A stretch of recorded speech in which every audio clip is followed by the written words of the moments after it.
নমস্কার। আজকে নবমী আর আমরা এখন বেরিয়ে পড়েছি বাড়ির থেকে দিল্লির পুরনো অন্যতম যে পুরনো পুজোগুলো সেগুলোর ঠাকুর দেখার উদ্দেশ্যে। তো আমরা প্রথমে যাব মিন্টো রোড, তারপরে যাব নিউ দিল্লি বেঙ্গলি কালীবাড়ি।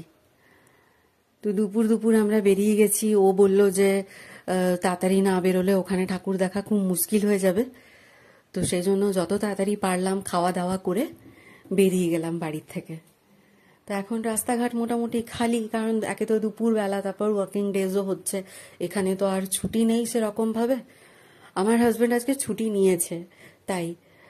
আর এখন আমরা চলেছি ওই ইন্ডিয়া গেটের নিয়ার বাই যে রাস্তাগুলো, এই রাস্তাগুলো আমি ঠিক মনে রাখতে পারি না, প্রত্যেকটা জায়গায় সেম একই রকম সার্কেল সার্কেল রাস্তাগুলো না, তো মনে রাখা মুশকিল হয়ে যায় পুরো।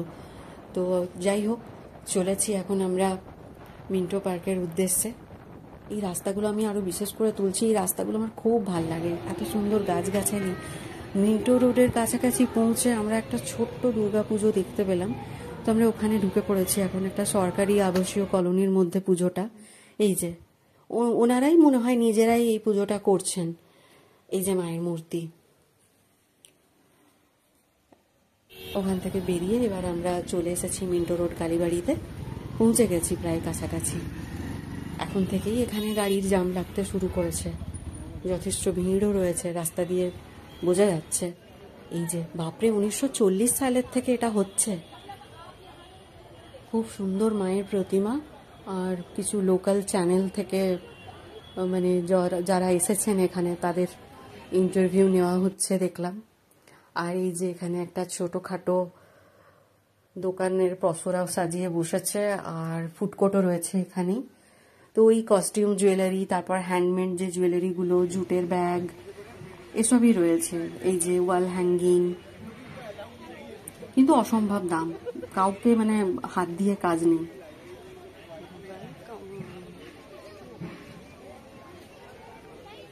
এই সবই ব্যাস টুকটাক। আমি এখানে একটা মিষ্টি পান খাবো, আমি ষষ্ঠীর দিন থেকে ওকে বলে যাচ্ছি যে আমি মিষ্টি পান খাবো, তো আজকে দেখতে পেলাম সামনে, খেয়ে নিলাম। এই যে জয়পুরি কচুরি, তারপর রয়েছে পানসারির স্টল, পেপসি, এসবই টুকটাক। আর এই যে কালী মন্দিরটা। বেরিয়ে গেলাম আমরা এখান থেকে, এবার যাব নিউ দিল্লি কালীবাড়ি। নিউ দিল্লি কালীবাড়ি আমি শুনলাম যে দিল্লিতে যারা পুজোর আয়োজন করেন বা যারা মানে পুজোতে ওসব মেলা টালা যারা আয়োজন করেন তারা ওখান থেকেই পারমিশন নেন।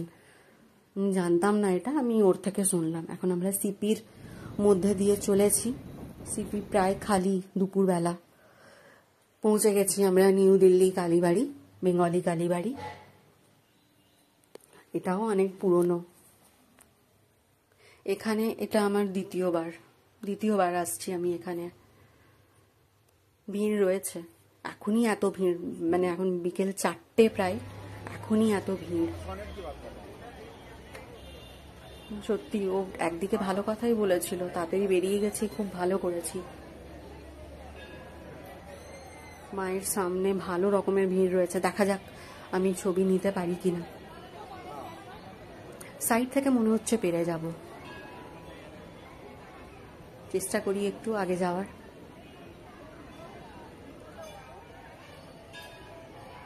এই যে দূরের থেকেই জুম করে যতটা পারলাম, কারণ সামনেটাতে যাওয়া যাচ্ছে না, সামনেটাতে এত সবাই ছবি তুলছেন যে ওখানটাতে যাওয়া খুবই মুশকিল।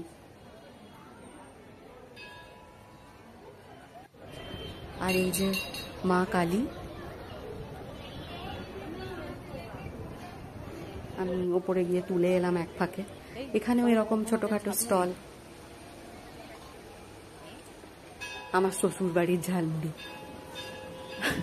এখানেও ওরকমই কিছু ছোটখাটো স্টল বসেছে, ওই হ্যান্ডমেড গয়না, বুক স্টল, এইসবই বসে গেছে এখানেও। তো আমরা এখানে খাবার খুঁজছিলাম, কারণ বাড়ির থেকে তো তাড়াতাড়ি বেরিয়েছি, আর ভাতও তাড়াতাড়ি খেয়েছিলাম, কিন্তু সেরকম পেলাম না। তো আমরা এখন চলে এসেছি আরামবাগে। আরামবাগেও এটা আমার 3rd টাইম আসা। এর আগে আমি 2বার দুর্গাপুজোতে এসেছি এখানে। এখানে এই যে প্যান্ডেল বানানো হয়েছে,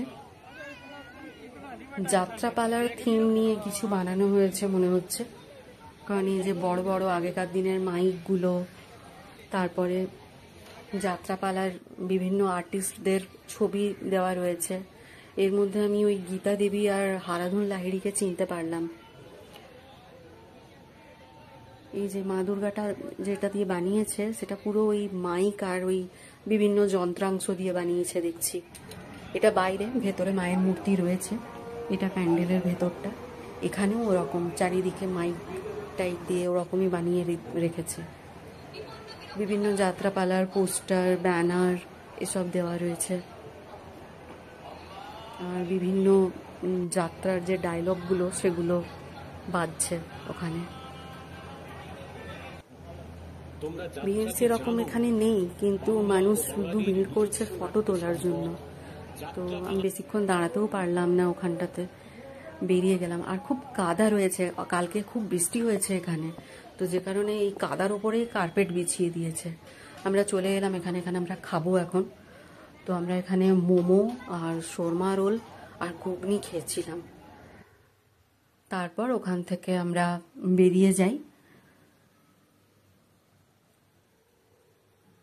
রাতের খাবার এখানেই সেরে নিলাম আমরা। এখন ফিরছি। এই যে দেখুন, এখন মিন্টো রোড কালীবাড়ি, এখানে এখন প্রচণ্ড লম্বা লাইন হয়েছে, জামও হচ্ছে মনে হচ্ছে ধীরে ধীরে। আমরা ভালোই করেছি, তাড়াতাড়ি দেখে নিয়েছি।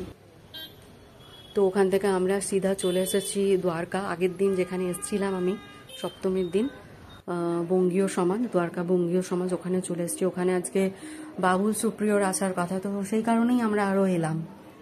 এখানে এখন আরতি চলছে আর ধুনুচি নাচও হচ্ছে দেখছি। অনেক দূর থেকে নেওয়া ভিডিওটা, আমি জানি না কতটা ক্লিয়ার আসছে, কারণ প্রচণ্ড ভিড় ছিল সামনে।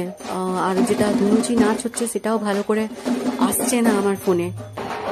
আর এখানে কিছু মহিলা বেশ এনজয় করছিলেন, তো আমি ওনাদের ভিডিও খানিকটা তুলে নিয়েছিলাম। অনেকক্ষণ অপেক্ষা করলাম, রাত্রি 10:30, কিন্তু বাবুল সুপ্রিয়র এখনও দেখা নেই। তাই আমরা বেরিয়ে গেলাম, কারণ আমার মেয়ের ঘুম পেয়ে গেছে, ও এবার কান্নাকাটি করছে। তো বেরিয়ে গেলাম। তো কুন্তল বলছে যে রাস্তাতে আরও 2টো ঠাকুর আছে, ওই 2টো দেখে বাড়ি যাব। তো দ্বারকার সেক্টরগুলো আমার অতটা মনে থাকে না, বুঝতে পারি না আমি, সব একরকম লাগে আমার। তো এটা মনে হয় ছিল দক্ষিণায়ন।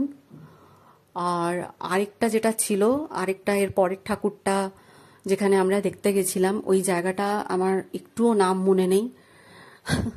যাই হোক, কি করব। তো লাস্টে আরও এই 2টো ঠাকুর দেখলাম, দিয়ে আমরা বাড়ির উদ্দেশ্যে বেরিয়ে পড়লাম। এবারে আমাদের একদিনও রামনবমী বা ওই রামনবমীর যেখানে মেলা বসেছে ওগুলোতে একদিনও আমাদের যাওয়া হলো না। দেখা যাক কালকে কি হয়। আজকে বিজয়া দশমী, সকলকে শুভ বিজয়া। বড়দেরকে প্রণাম, ছোটদেরকে অনেক অনেক ভালোবাসা। কালকে রাত করে ফিরে আর ব্লগটা শেষ করতে পারিনি, তাই সকাল সকাল সকলকে শুভ বিজয়া জানালাম আর আমার ব্লগটি এখানে শেষ করলাম। খুব তাড়াতাড়ি দেখা হবে আবার অন্য কোনো ব্লগে। নমস্কার।